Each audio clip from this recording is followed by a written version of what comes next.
So if a person is sick in the month of Ramadan, or the weakness that they are subject to is unbearable, if they cannot make up the fast until the next Ramadan, from this Ramadan till the next, I still can't make up the fast. I still will feel that unbearable weakness, or I'm still sick.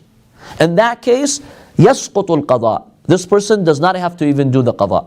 Allah doesn't require fasting from this person. So you just pay what? Fidya. If you're unable to make the fast, you pay what's called the fidya, which is feeding a poor person per day.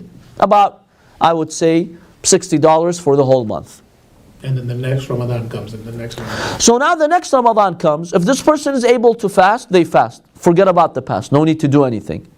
But if the person cannot fast for life, there's nothing that the person has to do other than paying the fidya. Now, what's the evidence that a person cannot fast? First of all, the Holy Qur'an. Allah subhanahu wa ta'ala says in the Holy Qur'an, وَإِن كُنْتُم مَرْضَى, if you are sick, أَوْ عَلَى سَفَرٍ, or you're traveling, فَعِدَّةٌ مِّنْ أَيَّامٍ أُخَرٍ. This is Surah Al-Nisa, verse 42. You have to fast a different day. Allah says then a different day. This is a command by Allah subhanahu wa ta'ala. Any evidence from hadith? Because there are some people today who believe it's optional. Yeah, I know I'm sick, but I just want to handle it. It's not in your choice. Allah doesn't want such a fast from you. The hadith states, كُلُّ شَيْءٍ مِنَ الْمَرَضِ أَضَرَّ بِهِ الصَّوْمِ فَهُوَ يَسَعُهُ تَرْكُ الصَّوْمِ.